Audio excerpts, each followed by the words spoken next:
Hello everybody, Josh12 back here again with another video, and I'm here with another Dragon Ball Super video, and I'm here to give you my official review for Dragon Ball Super, the manga, Chapter 15. But of course, if you've not checked out or read the latest chapter of Dragon Ball Super, please go check it out, because this review may contain spoilers. So that being said and done, let's get into my official thoughts on Dragon Ball Super, the manga. Now, of course, in Chapter 15, we pretty much get the escalation and progression of the Future Trunks story arc. We get to see pretty much verbatim what happens in the anime with various specific changes, like the battle between Future Trunks and Black, information that's said between Trunks and the rest of the gang, and specifically the gods, and of course the actual training session and or sparring session between Goku and Future Trunks. But pretty much verbatim, it pretty much plays out in the same format as the anime series, which is we get our review of Black, the fight commences between Future Trunks and Black between the death of Mai, and of course he heads back to the past of the alternate timeline to make aware of Goku and the rest of the gang the presence of Black, and he needs his help. If you've seen the anime, you pretty much know what's going on. And in the manga, I can pretty much say this has to be possibly on the top list of chapters that are very lackluster for me. Now, for me personally, in general, I'm a huge fan of what Toyotarō has done in the manga series of Dragon Ball Super. I've been a huge fan of the Dragon Ball Super manga. I really enjoyed it. I know there's a lot of people that have various feelings on Dragon Ball Super. People either love it or hate it, and that both goes for the anime and manga. People love it or hate it. For me, I've always had, I guess, a expectation for the manga because of how good it started and how Toyotarō has really taken his fan fiction-esque kind of amateur roots, and he's kind of really gone a long way into becoming a professional manga artist, especially with the comparison he gets with Akira Toriyama, because even though Akira Toriyama's artistry is original and fully his and is a staple within the manga genre, Toyotarō has done a good job with having his own presence within the Dragon Ball universe, but also imitating, if you will, the style of Akira Toriyama, which I really enjoy. There's so many really good techniques and skills he has with his artistry, and I love the references and homages he does to the original Dragon Ball manga series that Akira Toriyama created. And for the most part, I really enjoy the manga series. However, there have been several chapters here and there that have dropped the ball, but for very specific areas. But it's not until, I want to say, right at the end of the Choppa Universe 6 tournament story arc where the manga, for me, has really been lacking. Usually it's because of its story or of its retconning of certain characteristics and or story points of previously established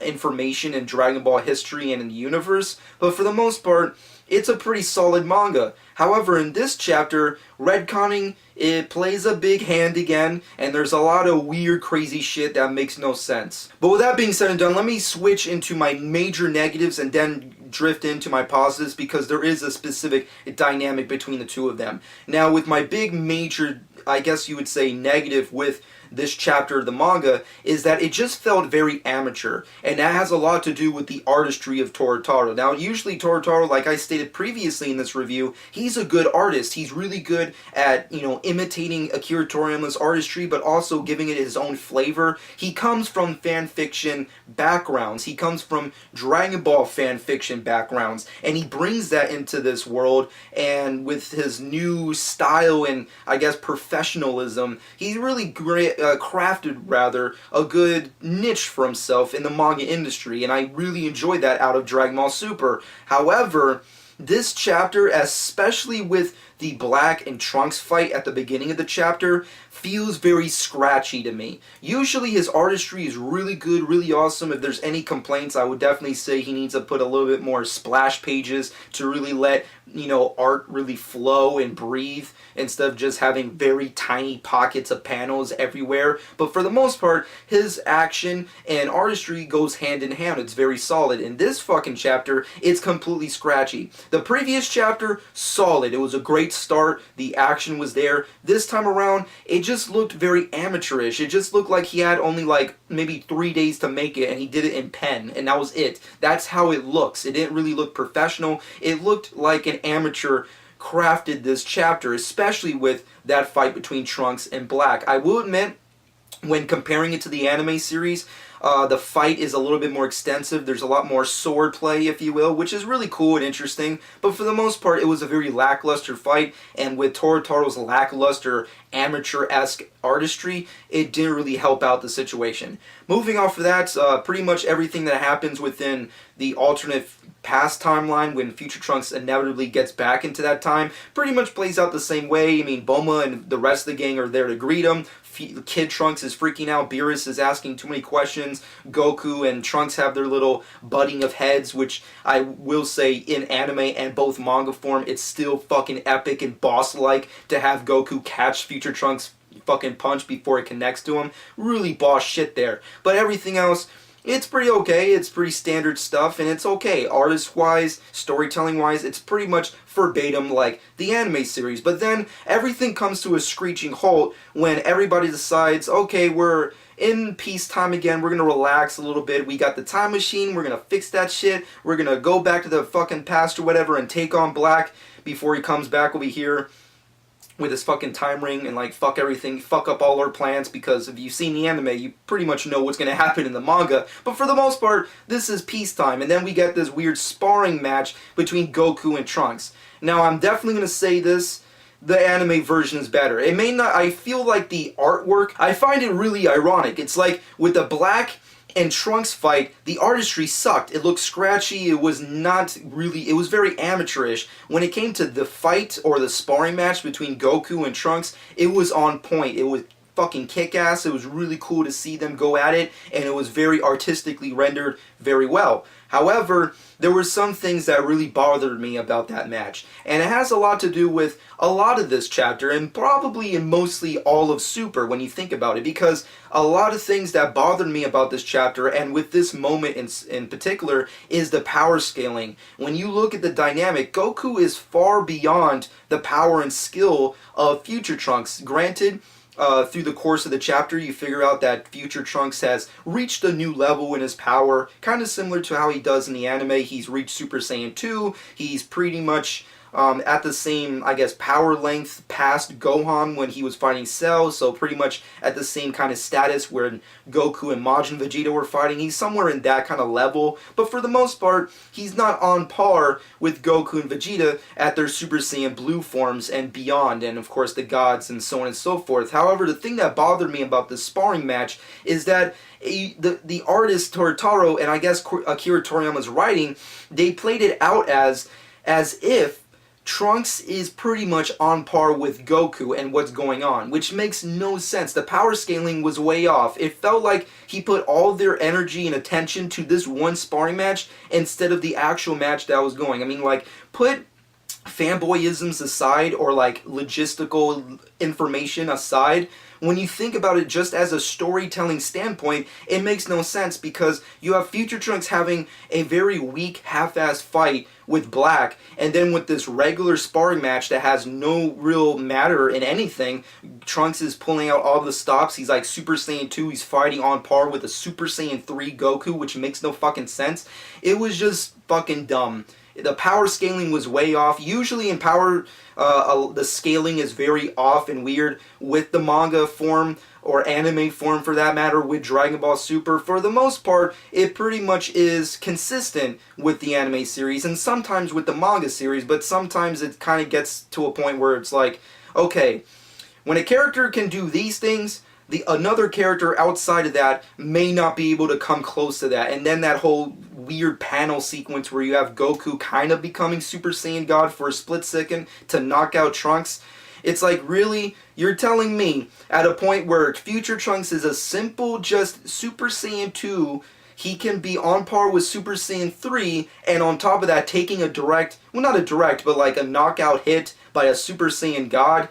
Come on, let's be real here. I understand what Toyotarō and maybe what Toriyama is trying to do with this chapter, which is, this is the Future Trunks arc. This is Future Trunks' story. This is his POV storyline and journey that we're following him. So of course he's going to have the best moments. Of course his power is going to be scaled up to match the greatness of Goku and Vegeta in their Super Saiyan God forms, and of course so on and so forth. But there's just weird, it just was bad. It was horribly done, and I just don't understand why that was done in the first place. And of course we get to the creme de la creme of stupidity and just weirdness with this chapter, which of course is the ending, where they end up finding out that beerus, it has a lifespan that connects with the Kais. So pretty much there's information that said that the Kais are dead, so Whis is kind of like, oh, that kind of means that the god of destruction is dead. And that pretty much opens up the theory and plot device of, well, god of destruction